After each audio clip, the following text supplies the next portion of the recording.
to make foam props using the Moldstar 31T and FOAM-iT 10 expanding rigid foam.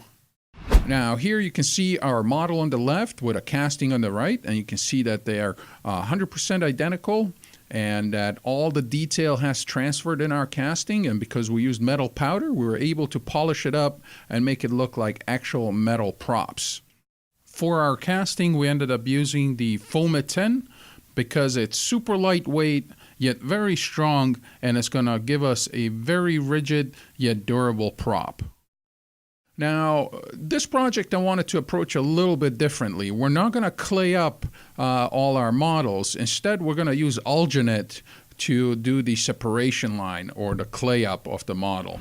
And for that, we need to set up our models pretty precise. So you can see here that all the models are set up with a split line halfway off the model on the same plane, on the same level. And that is because we're going to fill up our mold box to that level with the alginate to create the actual separation line. And now we can jump into and quickly assemble a mold box around our model. And the reason I'm using plexiglass here is simply so you guys can actually see into the mold box as we're working with this. Now, usually when making two-part molds, I would clay up the model halfway in clay, and usually takes me a long time to do that. Today I want to show you a different approach, and for this we're going to be using the AccuCast 390 bucket gel. This is an alginate material. It mixes with water. It has a work time of 3 minutes. That's the 390 is the temperature of the water that you should be working with. So if you have 90-degree water, it's going to take 3 minutes for the material to set up fully. This, on the other hand, lends itself really well for the mold making process when you don't have time. So within 3 to 10 minutes, I can have my first half of the mold already set up and done, where usually it would take me much, much longer just to set up that oil-based clay. So this is a huge benefit whenever you're working with models, usually flat models, that allow you to do this technique. So we want to make sure that we use the accurate temperature for the water. And here you can see me testing and checking the water temperature to make sure I actually have 3 minutes to work with. Now this is a 3:2 mix ratio on the water to powder by volume, and then we're going to simply mix it using a mechanical mixer with a drill, and we're going to sift the AccuCast alginate into the water and then mix it thoroughly using the mechanical mixer. Now keep in mind you have 3 minutes of work time at 90 degrees water temperature. And now we can simply pour that alginate slowly into our mold box, making sure we don't go over the model. And we're going to pour pretty much up to the half of the prop. So we don't want to sink it. We want to just go up to the half of the actual object. Now this has allowed a full 3 minutes to cure before we jump in and cut some vents and pour spouts in this. Here I'm using a sculpting tool, and because this is alginate, it's very easy to cut, and I'm simply going to trace where I want to put my vents. As you can see here, we're going to pour into the handle. That's our pour spout, and then the vents are going to come up through the spike and the bolt on either side. And here you can see also I'm cutting some keys into the actual alginate. This is going to help our mold align together with the other half perfectly. To give you a good perspective on the time savings using the alginate for this separation line here is tremendous, basically, where it would take me usually about 2-3 hours to clay this up, put the keys in. It only took me about 5 minutes to put the mold box together, mix the material, pour it, and have it already be set and ready to receive the silicone. So the time savings using the alginate on a nice flat object like these props here is tremendous. Now we can go ahead and mix our Moldstar 31T. Now this product is a 1:1 mix ratio by volume. So we don't need to use a gram scale here, which is very convenient. Now, the working time of the material is 5 minutes, and a full cure is achieved after 23 minutes. Because I used 3 cups total Water gave me a pretty good idea how much material I'm going to need for the first half of my mold. So I'm going to need a total of 3 cups, 16-ounce cups here. And I'm going to dispense the part A and then going to dispense the part B off the MoldStar 31T, equal quantity. And then we're going to combine the 2 products together and mix them thoroughly. Again, you're going to hear me say this over and over again. You want to mix really good.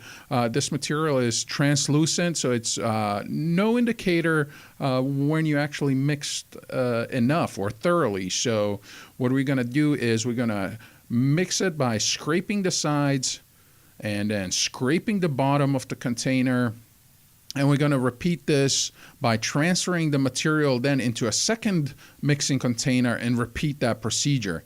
Always keeping in mind that we have 5 minutes of work time. So from the time the A and B come together, you have 5 minutes to mix and pour into your mold box. So here again, scrape the sides and then scrape the bottom of your mixing container. And then we're pretty much ready to go. Again, there's no clear indicator when you mixed this product thoroughly, so make sure you do it the right way. And we can now simply go ahead and pour the material into our mold box right over the alginate. The water in the alginate will not inhibit the cure of the silicone, and because it has a really fast setup time, it has no chance to interact with each other. Now, once the material is poured, we're going to allow it a full cure of 23 minutes. All right, it's been 23 minutes later, and we're ready to demold our first half of the mold. And you can see here how easily that alginate comes off of our model. So there you have it, very nice. And we have everything sunk into the first half of our mold halfway. Now, to release the second half of our mold, we're going to be using the Ease Release 205. This is the liquid version of the 200 release agent for silicone to silicone applications. And because I'm applying fresh silicone to silicone that's still green, so it hasn't been cured for very long, it's really important to use this liquid and much more concentrated version of the Ease Release 200. So use the Ease Release 205 whenever you have fresh material, fresh silicone you're working with. Now, the release agent is allowed 15 minutes to dry. Make sure it doesn't pool. Then we can go ahead and reassemble our mold box around that first half of the mold and go ahead and dispense the silicone, mix it just like we did in the first step.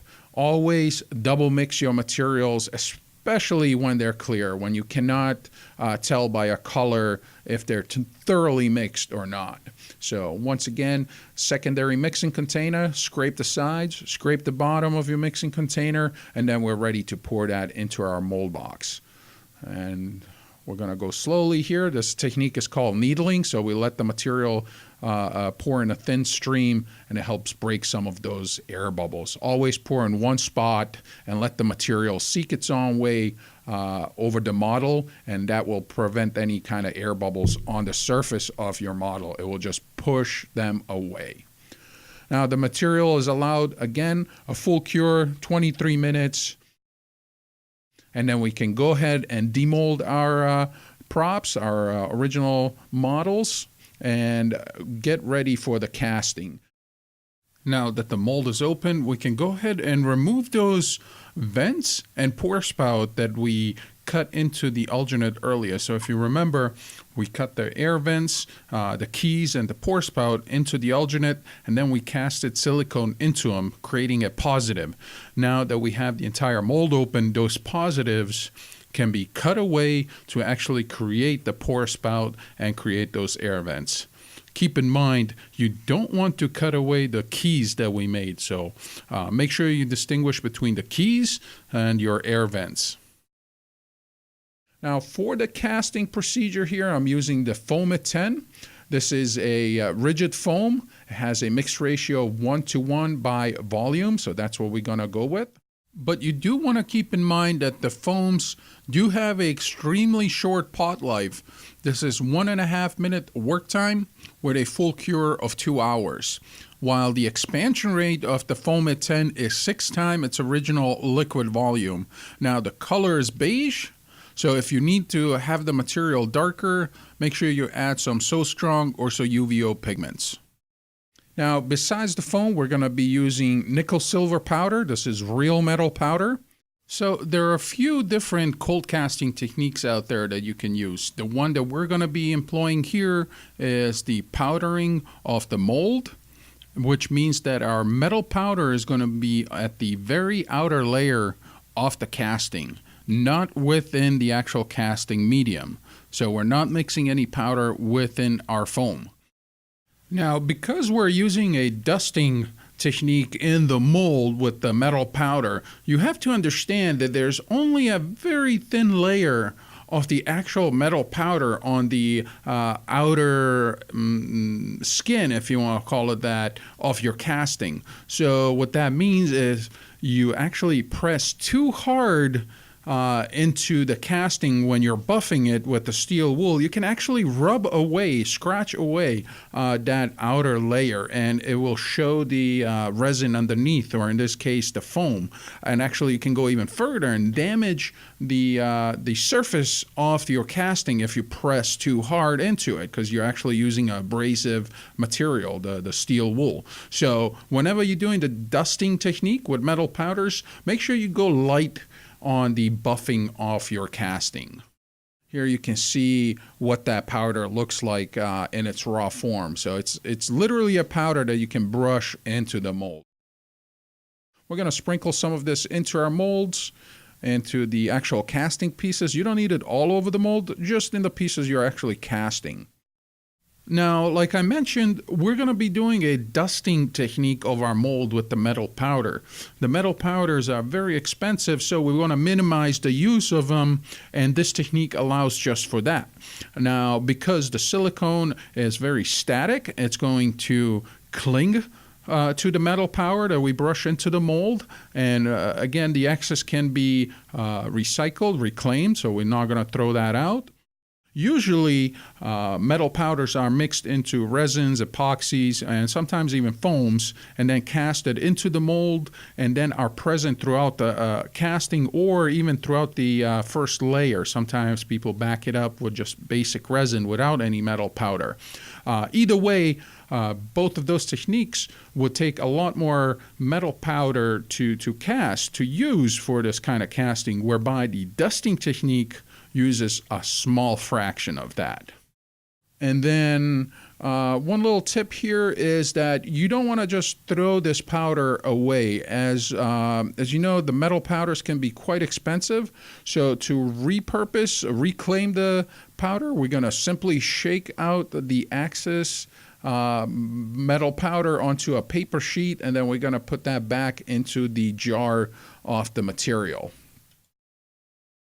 So there's a little money-saving tip for you guys out there making these kinds of props. Now, to make our prop really nice and hard and rigid, we're going to embed a glass fiber rod in that, into our casting that has been simply cut down from a longer rod that you can get at any hardware store. Now, our mold is being clammed into 2 pieces of melamine board using some basic clamps. We have put these around the perimeter of our mold. And then we can go ahead and mix the FOAM-iT 10. Now, like I mentioned, the FOAM-iT 10 is a 1-to-1 mix ratio by volume, so we can simply mark our cups. And if you worked with foams before, you do know that we need to pre-mix them thoroughly. If you don't, it's always written on the labels or top of the cap. So we're going to shake these up quite thoroughly. And then I'm going to add 2 drops of the So Strong urethane pigment into the part B.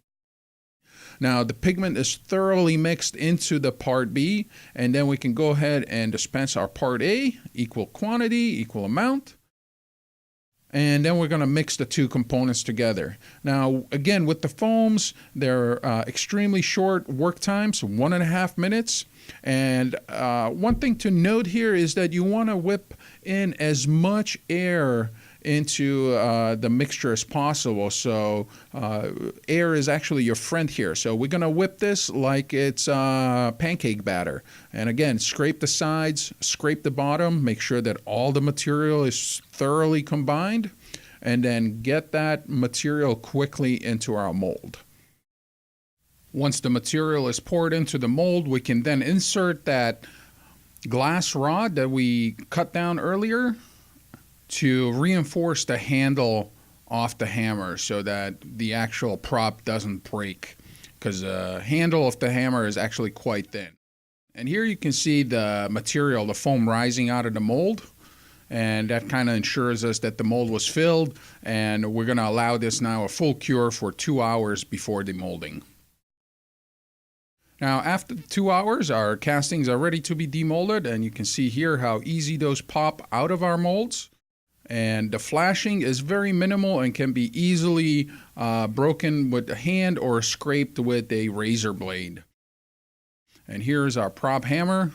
You can see it looks accurate to the detail, and now some of that flashing is easily trimmed using a razor knife, like I mentioned. So once that is all trimmed away, we can go ahead and buff our casting to bring some of that metal shine out. For the buffing of the prop, we're going to be using steel wool. This is 000 steel wool. And then when you're actually buffing, you don't want to be pressing too hard into it. You just want to lightly buff it to bring out that shine without damaging the surface. It is foam, so if you buff too hard and you press too hard, you're going to actually scratch to the outer surface and kind of ruin the casting.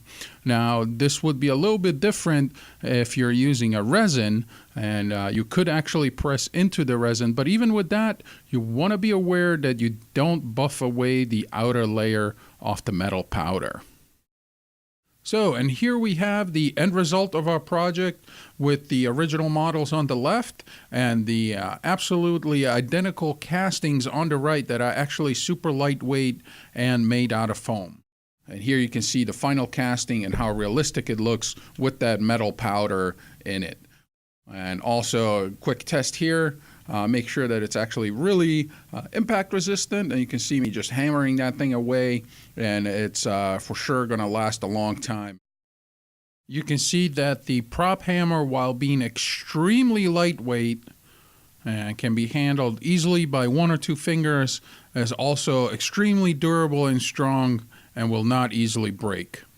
Now, if you got inspired by this project and you'd like to give your own projects a go and need some material, you can visit any one of our distributors around the world. So, and there you have it, a simple step-by-step procedure that we use to make a very fast setting mold using the AccuCast 390 bucket gel and the MoldStar 31T. Now, if you have an idea about what we should do next, please let us know down in the comments below. And if you like this video, hit the thumbs up button. Now, to keep up with our latest mold making and casting videos, remember to subscribe.